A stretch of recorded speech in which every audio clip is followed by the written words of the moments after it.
Good morning kabayan, another house tour for today here at Anabuimos, Cavite, no, malapit sa Metro Manila. So this time ang katabi nito dito sa Aguinaldo Highway, malapit po ito sa SNR. So flood free naman ang area. And then bago tayo pumasok, pakita muna natin ang community, of course, dito sa aking left.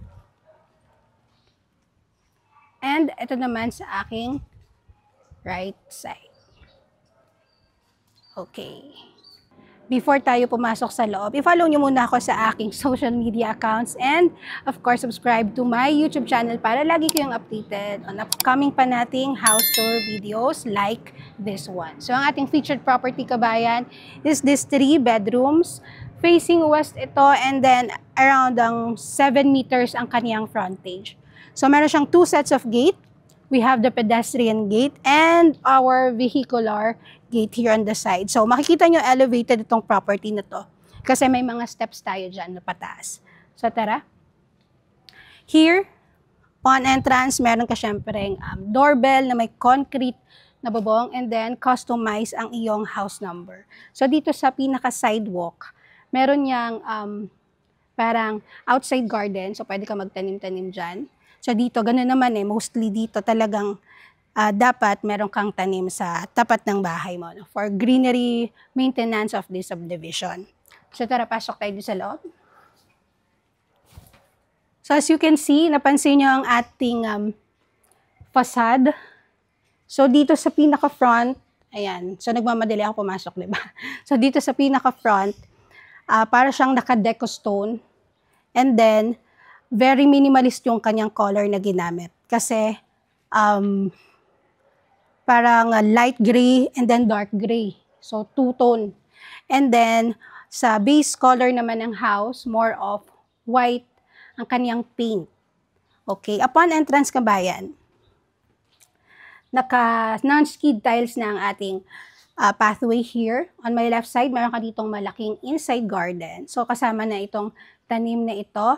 And then on the right side, meron ka dito pang small, yan, pocket garden over here. So here sa carport, kasya dito ang isang sasakyan. Pero kung may motor ka naman or e-bike, kasya pa rin naman, no? So isang SUV tapos motor, kasya pa rin siya. Spacious pa din. And then pebbled na ang flooring. Ayan.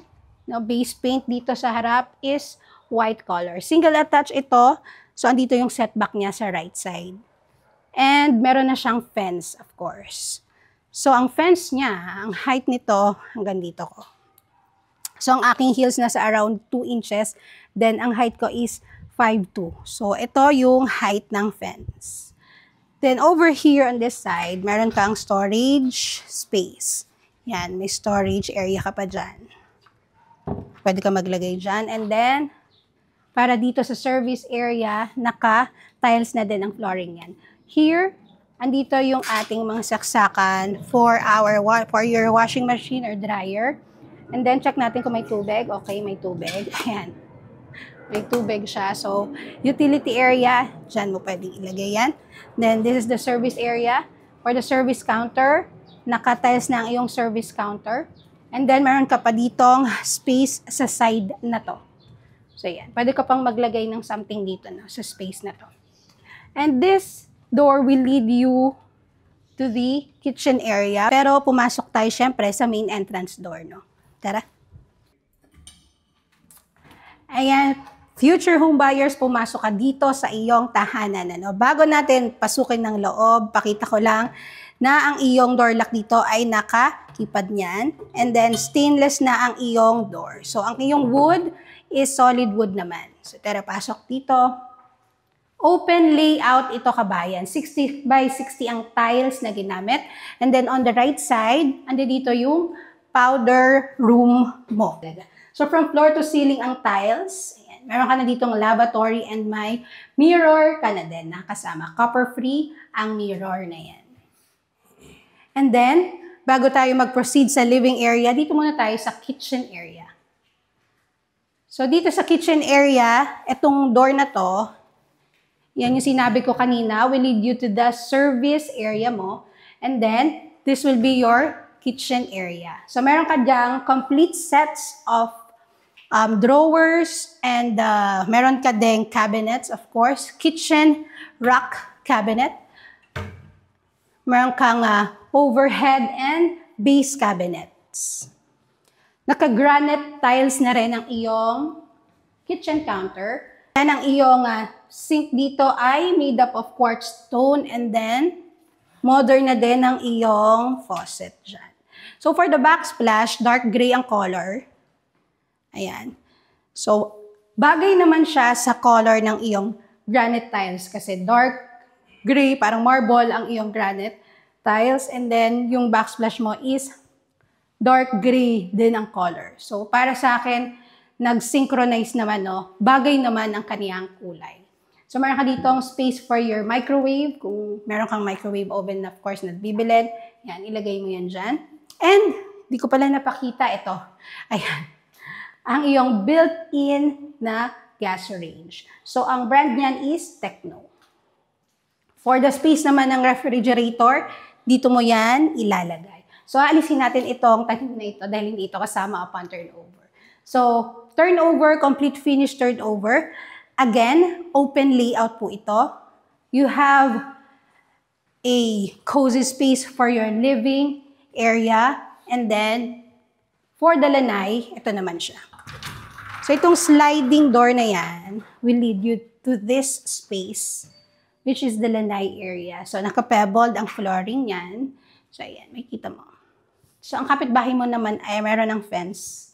So, safe na din yan. So, for your future reference, no, ayan, meron na silang sariling fence. Kung papataasan mo, pwede pa rin naman yan. And, good thing about this property, kabayan, is itong room sa ground floor. So, kasya dito, single to double size bed. And naka-tiles din yan, of course.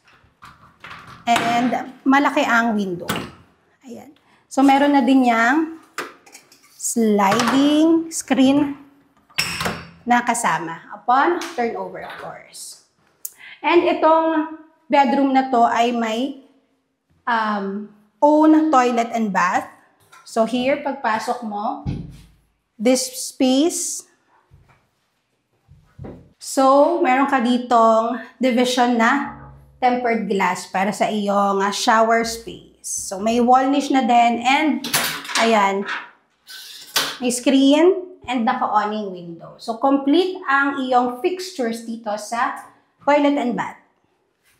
Okay? So, before naman tayo mag-proceed sa second floor, syempre, pakita natin yung lalagyan ng, of course, gamit ng matutulog dito. Ano? Ayan, meron siyang built-in cabinet na kasama. So, ganyan siya. From floor to ceiling ang height niyan, kaya very spacious. Okay, so tara, proceed tayo sa second floor.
So, let's proceed na sa second floor. So, pakita ko muna ang features ng ating stairways, kabayan. Ang iyong pinaka-hand railings ay gawa sa solid wood. Then, ang thread ng iyong stairways ay tiles na po yan, naka-tiles. So, tara. Ito nyo sa taas, meron ka dyang fixed window para maganda pa rin ang pasok ng natural light, syempre. 2 bedrooms here sa second floor. So, dito muna tayo sa bedroom 1. So, for the flooring, PVC ang kaniyang flooring. Meron ka ditong malaking sliding na window. Then, dito mo ilalagay yung provision for window type na AC.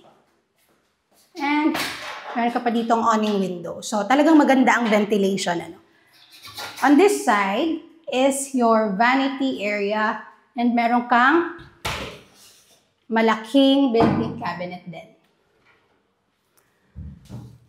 And syempre, hindi mawawala ang toilet and bath. So, hindi yan common toilet and bath. Talagang may sariling toilet and bath per bedroom. So, ganyan siya. So, here ang tiles from floor to ceiling pa rin ang tiles. Then, complete fixtures, may toilet bowl, lavatory, and mirror. Now, let's proceed to the master bedroom. Here sa master bedroom, meron din itong built-in cabinet. So, para naman sa built-in cabinet ng master bedroom, 3-door. Ayan. And may vanity area din nakasama. So, hindi mawawala ang sariling toilet and bath ng master bedroom. Here naman, provision na rin ito for hot and cold water. Then, multi-port dito sa master bedroom. Gawa ng meron ka ditong bathtub. Then, may shower enclosure na din yan. Okay? Yan. Stainless ang iyong shower. Here, may wall niche. Then, ito yung pinaka-tiles na ginamit, no? Pinaka-accent ng wall mo dito sa master bedroom. Toilet bowl, of course, meron din yan. And the balcony is accessible dito sa master bedroom. Okay. Malaki ang space ng iyong balcony dito. So, yan. Tiled na din siya. Ayan kabayan, kung interested ka dito sa 3 bedrooms sa Anabu Imus, Cavite, i-message mo lang ako for the current price. Of course, nagbabago ang price kaya hindi ko na siya sasabihin. I-check nyo na lang ang comment section or description ng video ko na ito. And of course, follow me on my social media accounts. Thank you for watching kabayan. This is Tin Yap of Exosia Properties.